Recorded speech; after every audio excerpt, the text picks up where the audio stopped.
सांगता येईल कोणाला? आयोनायझेशन पोटेन्शियल म्हणजे काय असतं? एखाद्या आयटम मधून ग्राउंड स्टेट मधून इलेक्ट्रॉन काढण्यासाठी जेवढी एनर्जी लागते त्याला आयोनायझेशन पोटेन्शियल म्हणतात. ओके. आणि त्याचा फेज कोणता? Solid phase. नाही, त्याच्यावरच आपण डिस्कशन चाललं होतं. एक साधी गोष्ट आहे, तुमच्या समोर एखादं मटेरियल आहे, आता सबस्टन्स आहे, तर तो सॉलिड आहे आणि त्याच्यावर तुम्ही लाईट टाकली म्हणजे काय लगेच इलेक्ट्रॉन बाहेर येतात का त्याच्यातून? नाही येत. मग पहिली गोष्ट काय की आयोनायझेशन पोटेन्शियल म्हणजे काय? जसं आता यांनी सांगितलं फर्स्ट पॉइंट की त्याची कोणती स्टेट पाहिजे? Ground state. देन त्याचा कोणता शेल पाहिजे? हा म्हणजे लास्ट जे असेल व्हॅलन्स शेल. आणि थर्ड त्याची फेज गॅस असली पाहिजे. आणि त्यावेळेस आपल्याला तो इलेक्ट्रॉन रिमूव्ह करायचा, त्याला जी मिनिमम एनर्जी लागते त्या एनर्जीलाच आपण काय म्हणतो? Ionization potential. ओके. मग मला एक सांगा, पिरियडिक टेबल मध्ये टॉपला जास्त व्हॅल्यू का बॉटमला जास्त व्हॅल्यू असेल? टॉपला.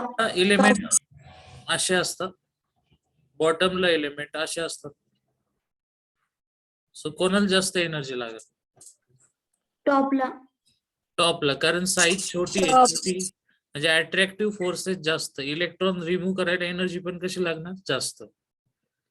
ठीक आहे, एवढं क्लिअर आहे आता? हो सर. Yes sir.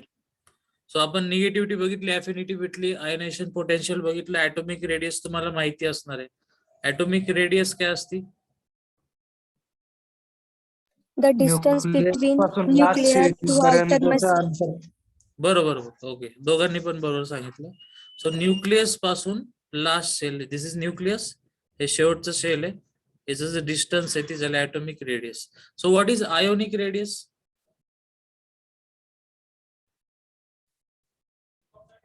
समजा हा जो आता रेड कलर मध्ये दिसतोय तो सोडियम आहे, Na. सो Na ची रेडियस म्हणजे ऍटॉमिक रेडियस आणि Na प्लस ची रेडियस म्हणजे काय? Ionic radius. ठीक आहे, मग आता तुम्हाला एक कॅटॅयनिक. एक्झाम्पल देतो. समजा मी Na हा ओरिजिनल आहे आणि त्याच्यापासून Na+1 तयार झाला, फर्स्ट केस. सेकंड केस की क्लोरीन हा ओरिजिनल आहे आणि त्यापासून Cl-1 तयार झाला. ओके. सो फर्स्ट केस मध्ये कोणाची रेडियस मोठी, Na का Na+1 ची? Na ची. ओके. सो मला एक सांगा, Na वर पॉझिटिव्ह 1 का येतो चार्ज? तो इलेक्ट्रॉन घेतो. डोनेट करतो. ठीक आहे. आणि क्लोरीन इलेक्ट्रॉन घेतो म्हणजे शेड वाढले म्हणजे रेडियस वाढली. सो फर्स्ट केस मध्ये रेडियस अशी आणि सेकंड मध्ये अशी, समजलं? ठीक आहे. चला, अजून काय प्रॉपर्टीज होत्या? Metallic and non metallic character. ठीक आहे. आता सांगा मेटॅलिक, त्याच्या आधी हे बघायला लागेल, इलेक्ट्रोनिगेटिव्हिटी पॉझिटिव्हिटी काल बघितली पण त्याचा ट्रेंड नाही बघितला आपण. सो पिरियडिक टेबल मध्ये लेफ्ट टू राईट काय वाढतं? Metallic character. इलेक्ट्रोनिगेटिव्हिटी. निगेटिव्हिटी वाढती म्हणजे नॉन मेटॅलिक कॅरेक्टर वाढतं. आणि टॉप टू बॉटम काय? इलेक्ट्रो पॉझिटिव्हिटी वाढते. ओके. पॉझिटिव्हिटी वाढली म्हणजे मेटॅलिक का नॉन मेटॅलिक वाढलं? मेटॅलिक कॅरेक्टर वाढले. मेटॅलिक. सो खाली कोणतं मेटलचं कॅरेक्टर जास्त आहे? वरती नॉन मेटल. राईटला कोणाचं जास्त आहे? मेटल. लेफ्ट, सॉरी उलट बोललो मी. आणि राईटला कोणतं? Non metal. Non metal. ठीक आहे. So metals are electro positive positive and non-metals are electro negative. बरं. पिरियडिक टेबल मध्ये left to right atomic radius increase और डिक्रीज? डिक्रीज. ओके. आणि टॉप टू बॉटम? इन्क्रीज. ठीक आहे. सगळं एकदा बघून घेऊ. आयोनायझेशन पोटेन्शियल टॉपला जास्त की बॉटमला जास्त? टॉपला जास्त. टॉपला. बॉटमला कमी. लेफ्टला जास्त का राईटला जास्त? राईटला जास्त. राईटला जास्त कारण साईज श्रिंक होती, पण ही कंडिशन लास्ट कॉलमला वापरायची का? नाही. नाही, बिकॉज नाही. They are Nobel gases. ठीक आहे, ओके. चला, तुम्हाला एक क्वेश्चन विचारतो, मला आन्सर सांगा. मला कोणत्याही एका नोबेल एलिमेंटचं नाव सांगा, कोणतं पण एक. हेलियम. बर हेलियम म्हणता तुम्ही. आर्गॉन. हा, चला, हेलियम, निऑन, पुढे कोणता? अर्गॉन. Argon, argon. Krypton. Xenon. Xenon. ठीक आहे, क्रिप्टॉन. झेनॉन. मी तुम्हाला असं विचारलं होतं की नोबेल एलिमेंटची नावं सांगा, तुम्ही मला नोबेल गॅस सांगितले. आणि हा क्वेश्चन मध्ये मुले नेहमी कन्फ्युज होतात. नोबेल शब्दाचा अर्थ काय? नोबेल. पीटी. काय, परत बोल. Platinum, gold, silver. ओके, नोबेलचा अर्थ काय होतो वर्डचा? जे रिएक्ट होत नाही. नाही नाही नाही, ते केमिस्ट्री मधलं स्टेबल. सायन्स सायन्स सायन्स सोडून दे, सायन्स सोडून दे. नोबेलचा अर्थ सांगा, जनरल अर्थ काय? नोबेल प्राइज ऐकलंय? प्राइज. हो सर. हा, सो नोबेल प्राइज कोणाला पण देतात का? नाही. नाही. म्हणजे नोबेलचा अर्थ काय होतो? Something which is precious. एखादी गोष्ट प्रिशियस कधी असते? ज्यावेळेस ती क्वांटिटी मध्ये कमी असते, म्हणजे तिचं काय म्हणतात की जास्त अवेलेबल नाहीये ती. सो आपल्या पूर्ण पिरियडिक टेबल मध्ये असे कोणते एलिमेंट आहे जे आपण यूज पण करतो आणि त्याची व्हॅल्यू पण जास्त आहे? Gold, platinum. Gold, platinum, silver आणि सिल्वर. प्लॅटिनम. सो हे जे इलेमेंट आहे यांना नोबेल इलेमेंट्स म्हणायचं. आता तुम्ही कधी गोल्डला गॅस म्हणणार आहे का? सो हे सगळे काय झाले? Nobel element. आणि जे तुम्ही सांगितले ते नोबेल काय होते? गॅस. गॅस. फरक समजला? हो सर. ओके, हो सर. ठीक आहे. चला, आपल्या प्रॉपर्टीज झाल्या. आता आपण जाऊ आपल्या मेन चॅप्टर कडे.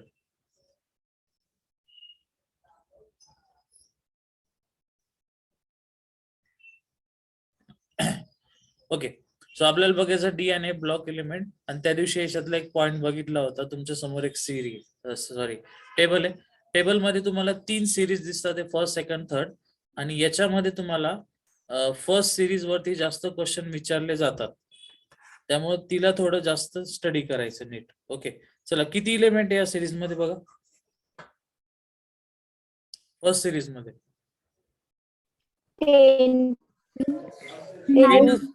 10च एलिमेंट असणार, कारण डी ब्लॉक मध्ये 10च म्हणजे इलेक्ट्रॉन बसतात. ठीक आहे, सो बघा, इलेक्ट्रॉनिक कॉन्फिगरेशन आउटर दिलंय 4s आणि 3d. ओके, चला, पहिला घेतला. 4s मध्ये किती इलेक्ट्रॉन आहे? 2. आणि इथं 3d मध्ये 1. इथं 2, इथं 2. म्हणजे 1, 2, 3 हे रेग्युलर पॅटर्ननी इन्क्रीज होतात.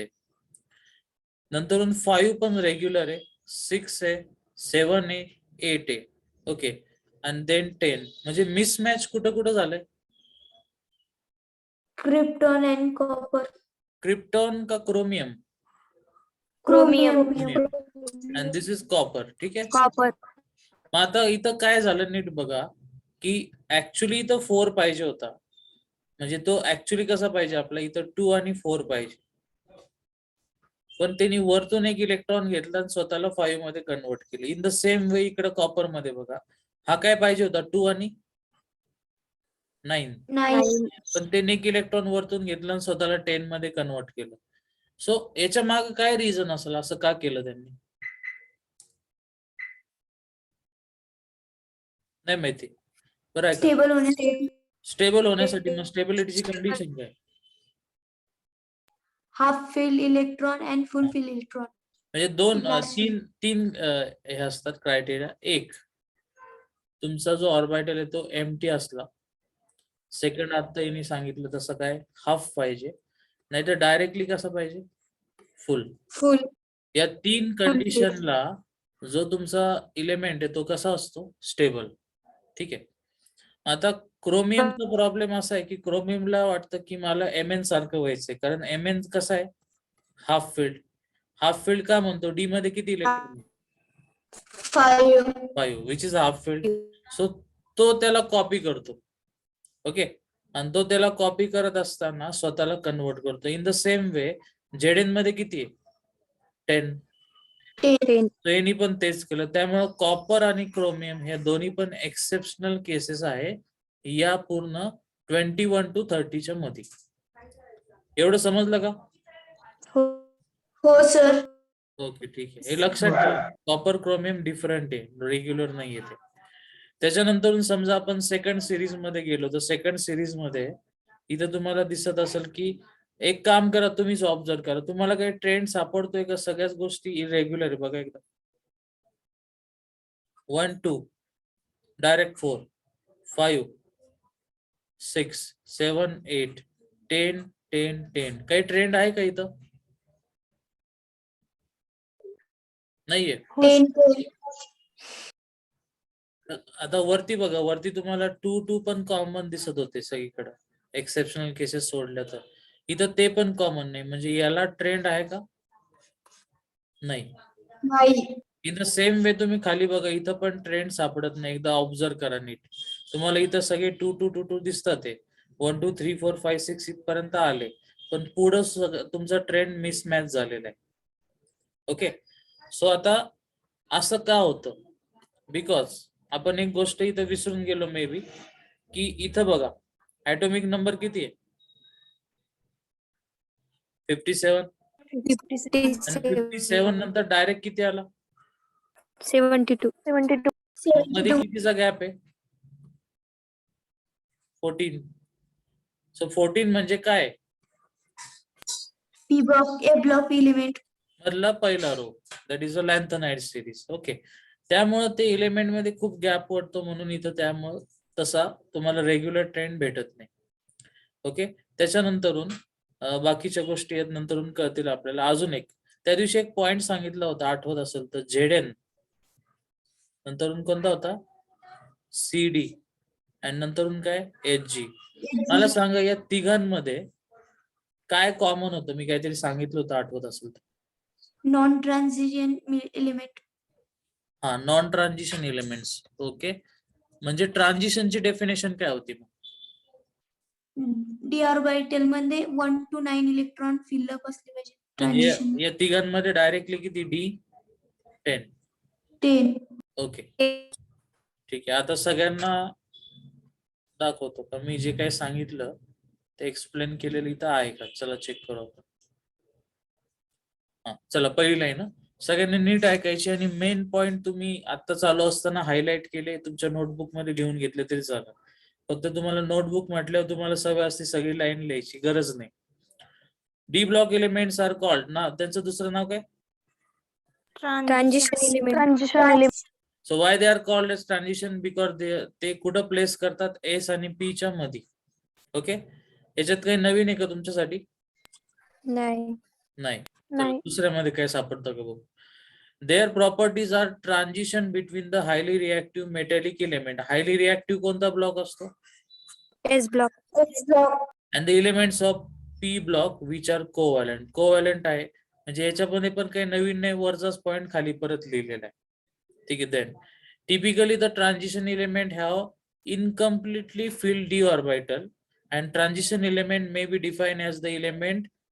आता एवढं सांगण्यापेक्षा मी त्या दिवशी शॉर्टकट सांगितला होता की ट्रान्झिशन म्हणजे 1 to किती पाहिजे?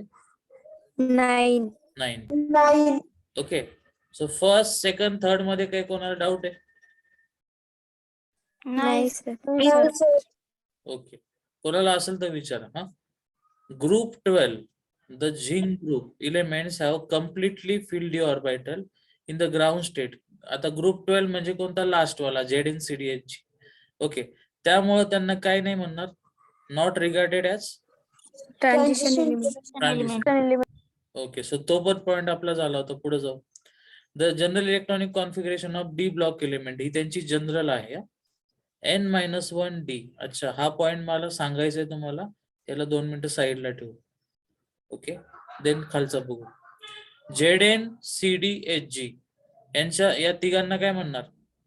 Non transition element. ओके, आता हा जो पॉइंट आहे ना, हा आपण तिकडे जाऊन बघू पिरियडिक टेबल मध्ये. मला सांगा एवढ्या याच्यात काय डाऊट आहे आता? तो एक पॉइंट सोडला तर आता? नाही सर. नाही सर. ओके. सो हे कॉन्फिगरेशन लक्षात ठेवा. n-1 आहे ते बाकीचं जाऊ द्या. D1 to 10 NS1 to 2 ते असणारच तिथं.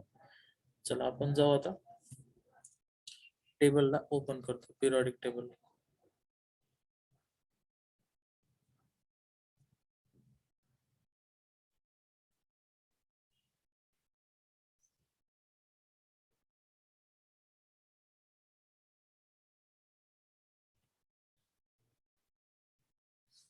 दिसला टेबल? हो सर. ओके. हो सर. येस, नीट लक्ष द्या आता. तुम्हाला समजा मी विचारलं त्या दिवशी सांगितलं का लक्षात नाही माझ्या. समजा मी तुम्हाला म्हटलं चला क्लोरीन आहे तुमच्याकडं, क्लोरीनचं इलेक्ट्रॉनिक कॉन्फिगरेशन सांगा. मग कसं सांगाल? डायरेक्ट न काढता कसं सांगते? नाही माहित ना? नाही सर. अच्छा ठीक आहे. लक्ष द्या आता. क्लोरीन कितव्या रो मध्ये येतो?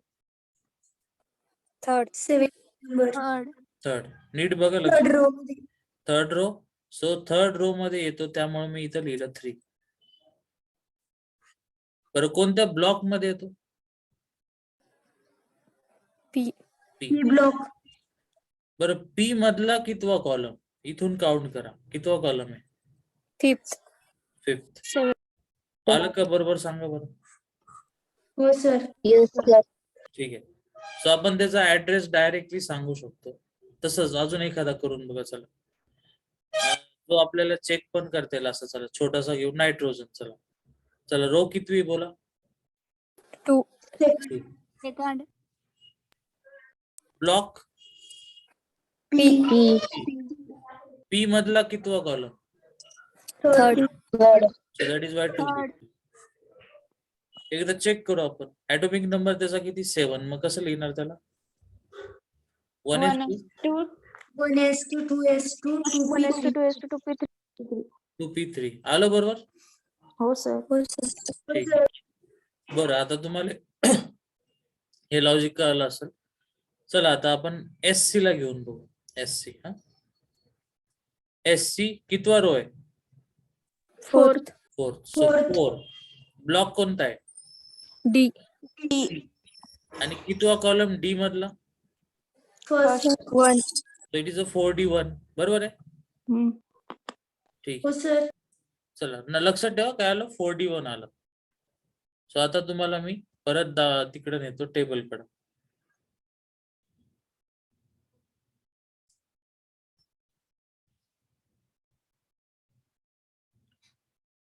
बघा बरं SC 4d1 आहे का? हो. कुठं आहे 4d1? 3D1 आहे सर. तो 3d1 आहे ना?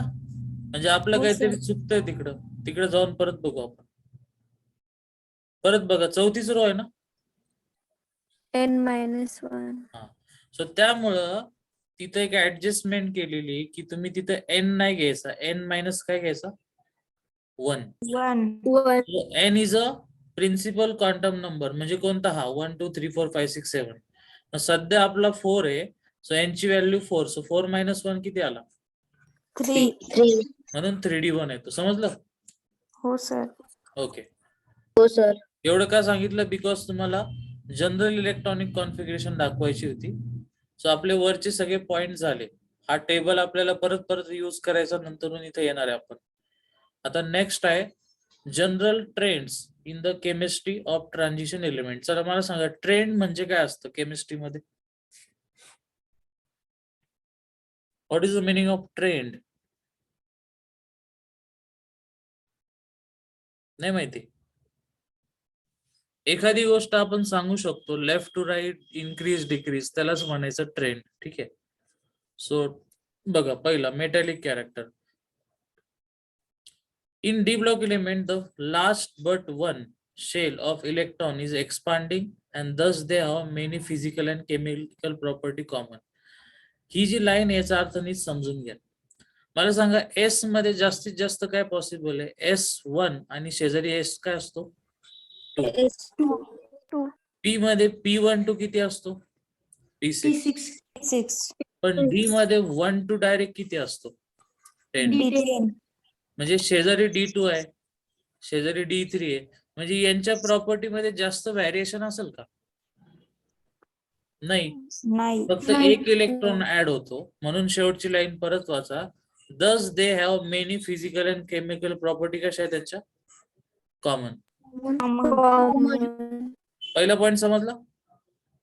हो सर. हो sir. The nearly all transition element display typical metallic properties such as. आता नीट बघा बरं का, एस ब्लॉक मधले मेटल वेगळे, त्यांच्या प्रॉपर्टी वेगळ्या. आपण डी मध्ये दुसरं बघतो आता. पण हे तुम्ही नेहमी शाळेमध्ये बघत आले. काय काय असतं? मेटल कसा असतो? Ductile, Typical. Malleable, good conductor of heat and electricity Electricity. And lustre. Melted. म्हणजे हा पॉइंट काही लक्षात ठेवायची गरज नाही. पुढे जाऊ. Most transition element have CCP आणि SCP टाइप स्ट्रक्चर. आता हे तुमचं सॉलिड स्टेट नाही झालं, त्यामुळं माहित नसेल तुम्हाला. CCP म्हणजे माहिती? Nice. नाही सर. Nice. ठीक आहे, सध्या ते नाव लक्षात ठेवा फक्त. ते त्या चॅप्टर मध्ये बघू आपण. Then the transition elements are very much hard. आता नीट समजून घ्या. एस ब्लॉक मधले एलिमेंट स्ट्रॉंग असतात. सॉरी, मेटल स्ट्रॉंग असतात. मेटल स्ट्रॉंगचा अर्थ हार्ड असतात असं होत नाही. मेटलची ओळख कशाने? इलेक्ट्रॉन देण्याच्या टेंडन्सीने. ती सगळ्यात जास्त कोणत्या ब्लॉक मध्ये? S block. ब्लॉक. पण इथं S वेगळी block. गोष्ट आहे की इथले एलिमेंट कसे असतात? Hard, hard. Low volatile. What is volatile? Less reactive. Reactive. Less reactive. नाही नाही, असं नाही, असं नाही. Low volatile. वोलाटाईलचा अर्थ सांगा. Reactive. एअर सोबत रिएक्शन नाही करू शकत. नाही. मी एक एक्झाम्पल देतो. Petrol is volatile. मग काय म्हणणार तुम्ही? तो इन प्रेझेन्स ऑफ हवेत ठेवल्यानंतर गॅसियस स्टेट मध्ये कन्वर्ट होते. evaporation होतो. बरोबर आहे. अजून एक्झॅक्ट काय सांगणार? त्याला गॅस मध्ये जायला हीट करायला लागतं का? नाही. म्हणजे तो नाही. कोणत्या टेम्परेचरला जातो? लो टेम्परेचरला रिएक्टिव्ह Low असतं. रूम टेम्परेचरला तो लिक्विड मधून इझिली कुठे जातो? गॅस. सो अशा सगळ्या लिक्विडला काय म्हणतात? वोलाटाईल. Volatile. ठीक आहे. Volatile. So they have high enthalpy of ॲटोमायझेशन. What is enthalpy? माहिती? थोडक्यात ॲटोमायझेशन. हा, बोल बोल बोल. Minimum energy required to break the bond. ठीक आहे, चालेल. Energy in the form of heat. ठीक आहे, पुढे आता पहिला पॉइंट समजला? पहिला, दुसरा, तिसरा. हो सर. ठीक आहे, चौथा पण. ओके, आता पुढे बघा. CRMOW have maximum number of unpaired electrons and therefore these are very hard metals and have maximum enthalpy of atomization. ठीक आहे, आपण त्याला ब्रेक करत जाऊ.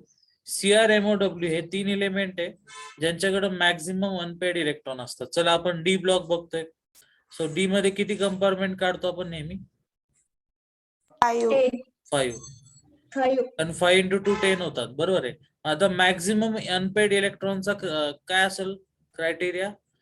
मॅक्झिमम म्हणजे किती असणार आहे अनपेड डी मध्ये? 5. ओके, आणि हे काय म्हणतात आहे? या तिघांकडे पण मॅक्झिमम अनपेड इलेक्ट्रॉन आहे. म्हणजे साधारण हे 21 ते 30, मग अशी जे आपण 10 एलिमेंट बघितले त्याच्या लेफ्टला, राईटला का सेंटरला सापडतील? लेफ्टला D1 असतो, सेंटरला. D9 असतो. सो आपल्याला सेंटरला. D5 पाहिजे ना, हे कुठे असणार आहे? सेंटरला. ओके, चला एकदा चेक करू आपण म्हणतोय ते बरोबर आहे का. CRMOW शोधा बरं. कुठे सांगा? दिसला 24, 42, 74. हो सर. म्हणजे तो जस्ट लेफ्टला आहे, सेंटरच्या थोडासा डाव्या साईडला आहे. ठीक आहे. हे एलिमेंट बघा, एका लाईनी ते सगळे, म्हणजे एकाच ग्रुप मधले, आणि त्यांच्याबद्दल काय म्हटले बघा, हे तिन्ही एलिमेंट मध्ये मॅक्झिमम अनपेड इलेक्ट्रॉन आहे. So these are very hard metals and have maximum enthalpy of atomization. म्हणजे त्यांना ॲटोमायझेशन करण्यासाठी खूप एनर्जी द्यायला लागते. मला सांगा, जो स्टेबल आहे त्याला जास्त एनर्जी लागणार आहे रिॲक्ट करायला, म्हणजे त्याला आपल्याला ऍक्टिव्हेट करायचंय. इथं नीट बघा. मला एक सांगा का D2 स्टेबल का D5? D5. 5. बरं, आता आपल्याला याला ऍक्टिव्ह करायचंय, मग कोणाला जास्त एनर्जी द्यायला लागेल, D2 ला का D5 ला? D5. ठीक आहे, म्हणून त्यांची ऍटोमायझेशन जास्त आहे. ओके, पुढं. The metals with very high enthalpy of atomization that is very high boiling point tend to noble in their reaction. आता बघा, जे मेटल रिॲक्ट करत नाही, Atomization म्हणजे हा, एन्थाल्पी ऑफ ऍटोमायझेशन म्हणजे काय समजा.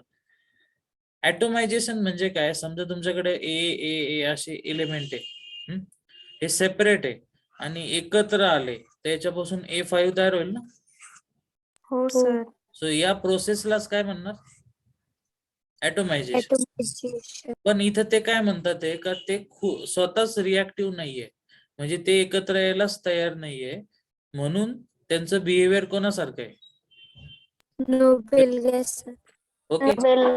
म्हणून त्यांच्या रिॲक्शनला नोबेल रिॲक्शन म्हटलंय. एवढं कळलं हो सर. मुलं, बॉईज, समजलं का? आवाज नाही आला? Yes, sir.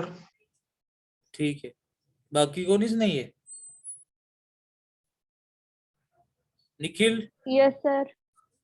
ओके, चला नेक्स्ट पॉइंट. आता ग्राफ नीट बघा, समजून घ्या.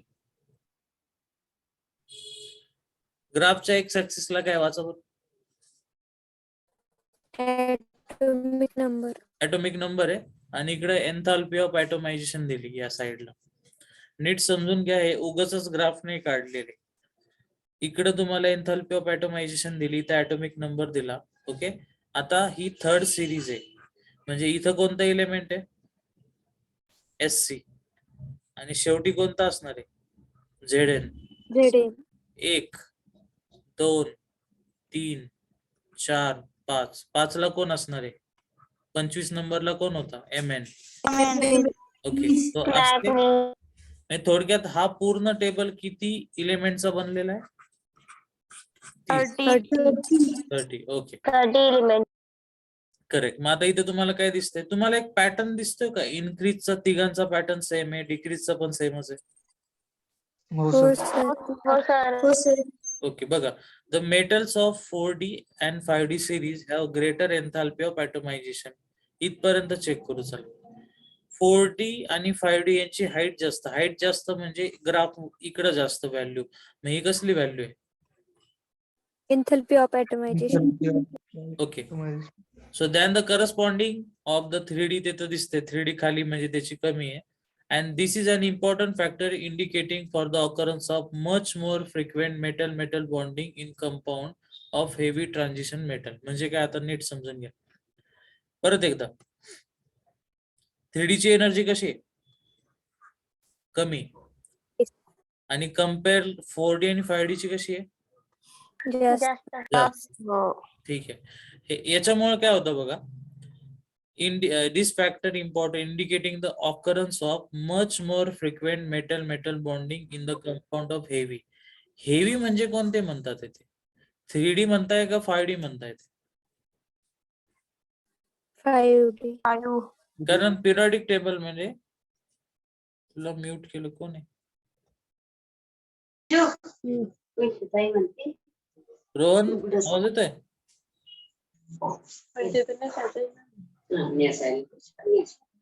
लुगड्याचा पण निवड. एक मिनिट, हर्षदा माईक बंद करा, रेकॉर्डिंग चालू इकडं.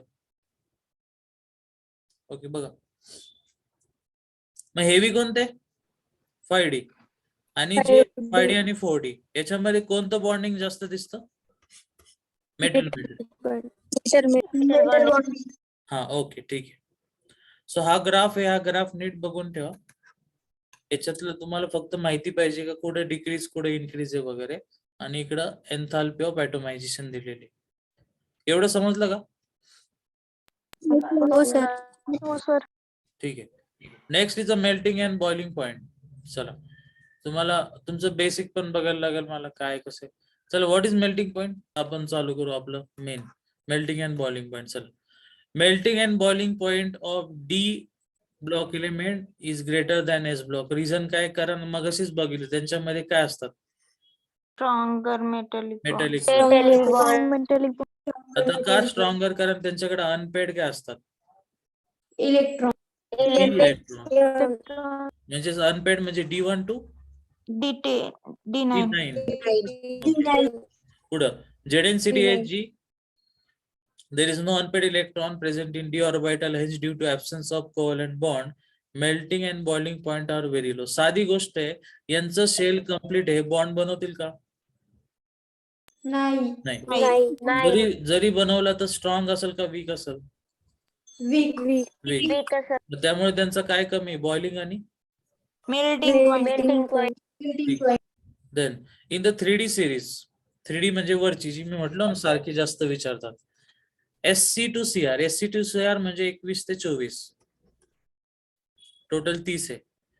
Melting and boiling point increases. पहिल्या 4 मध्ये इन्क्रीज होतो, 5, 6, 7, 8, 14 शेवटचे 6 Mn to Zn. Melting point decrease होतो. याचं कोणी सांगू शकतं असं का होतं? पहिल्या 4 मध्ये जास्त नंतरून कमी होतं. तोपर्यंत मी ड्रॉ करतो, कोणाला क्लिक झालं तर सांगा. पहिले 4, पहिल्यामध्ये किती इलेक्ट्रॉन आहे? 1.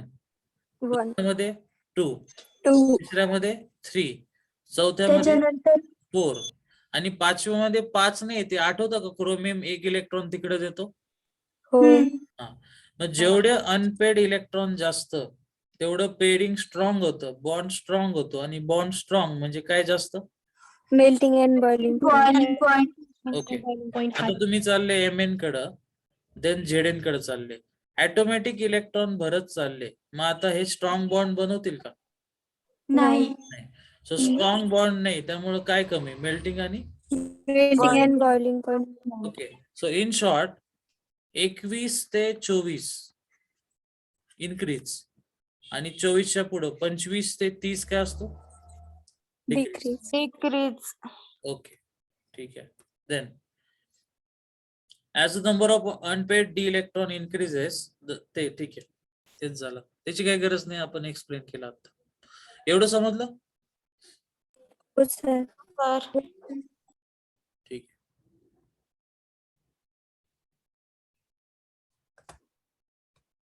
ते सगळं आपण बघितलंय, मी ते पॉइंट स्किप करतोय कारण त्यांनी ते अजून डिफिकल्ट भाषेत सांगितले. तर तेच पॉइंट आहे की पहिले 4 स्ट्रॉंगर असतात, नंतरचे वीकर होतात. ठीक आहे. Mn and Tc have completely काय लिहिले, comparatively low melting point. एकदा ग्राफ चेक करा, त्यांचं म्हणणं बरोबर आहे का बघा बरं. Mn आणि Tc, हो सर. इथं Mn आहे आणि Tc तुम्हाला इथं कुठंच दिसणार नाही, तो खालच्या रो मध्ये असणार आहे. सो Mn च्या खाली Tc काय एकदा बघा बरं.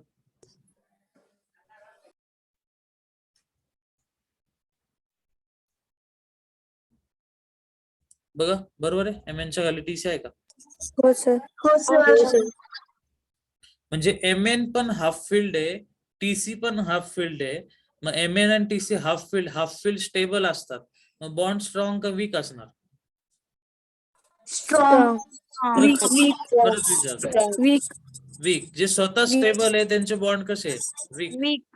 वीक. ओके, ठीक आहे. सो बघा काय लिहिले, परत वाचा. Mn and Tc have comparatively low melting point due to weak metallic bond because of the stable half filled D5. आता याच्यात काही नवीन सांगितलं, आता डिस्कस केलं ना? हो sir. ठीक आहे. आता असे क्वेश्चन विचारतात, लोएस्ट मेल्टिंग पॉइंट Hg किती बघा? -38 हा, थोडं नीट समजून घ्या. तो -38 ला मेल्ट होतोय. किती लो आहे तो बघून घ्या. तो मेल्ट होतोय म्हणजे तो सॉलिड मधून कुठं चाललाय? लिक्विड. आणि हायएस्ट कोणाचा आहे? W. किती आहे? 3400च्या अप्रॉक्स लिहिलंय त्यांनी, तेवढा आहे तो. ठीक आहे. सो असे क्वेश्चन विचारतात की सगळ्यात लो कोणाचा, सगळ्यात हाय कोणाचा, व्हॅल्यू पण लक्षात ठेवा. आणि ग्राफ दिला इथं, मेल्टिंग पॉइंट आहे, हे मेल्टिंग पॉइंटचं त्यांना कंपॅरिझन द्यायचंय. सो इथं दिसतंय बघा, पहिल्या 4 मध्ये मेल्टिंग पॉइंटचा ग्राफ बघा, वर गेला का? हो सर. आणि सडनली खाली कुठं आला? Mn. Mn कडे. आणि आता तुम्ही म्हणाल इथं परत इन्क्रीज आहे, पण तो एवढा इन्क्रीज नाही की चौघांना कम्पेअर करू शकाल पहिले, आणि परत ZN ला डायरेक्ट डिक्रीज आहे. एवढं समजलं? हो सर. हो सर. ओके. हो सर. बर, मधला क्वेश्चन आहे ते आपले झालेले. Why do transition element have higher and boiling and melting point. आपण डायरेक्ट जाऊ डेन्सिटी कडे. Okay, so what is density? Formula सांगा, माहिती तुम्हाला? Mass upon value. Mass upon volume. ठीक आहे. आता मी असं का विचारलं, कारण आपल्याला डेन्सिटी बघायची इथं. बघा, the atomic volumes of transition elements are low compared with the group first and second. म्हणजे पिरियडिक टेबल मध्ये सगळ्यात मोठी साईज कोणाची? एस मधले का पी मधले? एस मध्ये. एस एस मध्ये. म्हणजेच त्यांना ग्रुप फर्स्ट अँड सेकंड म्हणतात. ठीक आहे. आता त्यांना कम्पेअर केलं तर जो सेंटरचा डी ब्लॉक आहे, ओके, त्यांचे व्हॉल्यूम कसे? Low. And this is because increase effective nuclear charge in addition to extra electron added fate. ठीक आहे, आता हे नीट सांगायला लागेल. चल लक्ष द्या आता.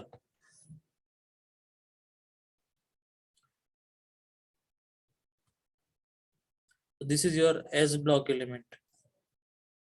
मी एकच काढला, मी एकच रो मधला काढला. नंतर कोणता येतो? D. So this is your d. मग डी मध्ये असे साईज व्हॅरी होतात. ओके, सो साईज काय झाली? Left to right decrease. Decrease. Okay, मी एक रॅन्डम काढलं, बघू आता काय होतं. परत बघा, the atomic volume of transition elements are low as compared to s block element. बरोबर आहे? हो सर.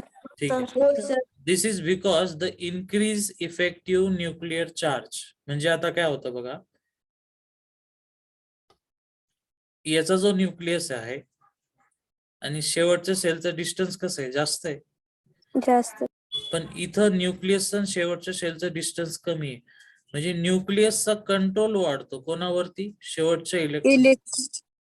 आणि तो ज्या एनर्जीने त्याला ओढतो त्यालाच काय म्हणतात? Effective nuclear charge. म्हणजे आता साईज कमी कमी होत चालली, त्यामुळे इफेक्टिव्ह न्यूक्लिअर चार्ज वाढतो.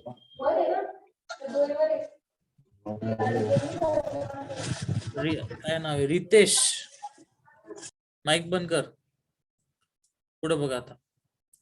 In addition the extra electrons added occupy the inner orbital. आता नीट समजून घ्या. इथं समजा एखादा इलेक्ट्रॉन ऍड झाला तर याची ऑलरेडी साईज मोठी आहे, मग याचा कंट्रोल इथं कमी असल्यामुळे तो कुठे ऍड होणार? आउटर मोस्टला. पण इथं काय होतं की इलेक्ट्रॉन ऍड झाला की त्याला तो ओढून घेतो. म्हणजे व्हॉल्यूम मोठा होणार का श्रिंक होणार? श्रिंक होणार. सो तेच लिहिलं बघा, in addition the extra electron added occupy inner orbital, so the density of the transition metal is high. परत एक साधं सिंपल करू. इकडे इलेक्ट्रॉन ऍड होत चालले का व्हॉल्यूम काय होतो? लो. डिक्रीज. सो डेन्सिटी आणि व्हॉल्यूमचं रिलेशन डायरेक्ट आहे का इनव्हर्स आहे? इनवर्स. व्हॉल्यूम कमी झाल्याने काय वाढणार? डेन्सिटी. म्हणून एस ब्लॉक मध्ये डेन्सिटी कमी आणि डी ब्लॉक मध्ये कशी? जास्त. जास्त. Okay, so across a period. Across म्हटल्यावरती तिथं लिहिलं नसेल तरी पकडायचं, left to right. Right. Okay, so across a period left to right atomic volume decrease, atomic mass increase. का बरं मास इन्क्रीज? शेल वाढत. इलेक्ट्रॉन. कारण पिरियडिक टेबल मध्ये इलेक्ट्रॉन असे भरले जातात, left right left right left right. म्हणजे top to bottom आणि लेफ्ट टू राईट मास नेहमी वाढणार. बरोबर? हो sir. Okay, hence the density also increases across. Okay, एवढं सगळं सांगून झाल्यानंतर काय विचारतात? हा सिक्वेन्स विचारतात. नीट समजून घ्या आता. SCTI, VCR, MN, FE, CO, NI पर्यंत सगळ्या डेन्सिटी वाढत चालल्या का बघा? हो सर. ओके, देन NI आणि CO ची कशी आहे? इक्वल. Approximately same. सेम. आणि ZN ची रिव्हर्स आहे, कमी आहे. कारण झेडेनचं शेल कसं आहे complete. Complete. Okay, complete. So इथं स्टार करतो मी, कारण हा क्वेश्चन विचारला गेलेला आहे आणि विचारतात सुद्धा, आणि इथं मुलं कन्फ्युज असतात. सो परत एकदा, लेफ्ट टू राईट डेन्सिटी काय होती, इनक्रीज. इनक्रीज. फक्त लक्ष कुठं पाहिजे, एन आय आणि सीयू ची कशी आहे, सेम. सेम. सेम. आणि सीयू पेक्षा झेडेन ची कशी आहे? कमी. ओके, खाली ब्रॅकेट मध्ये लिहिलेलं समजतं का बघा बरं वाचून.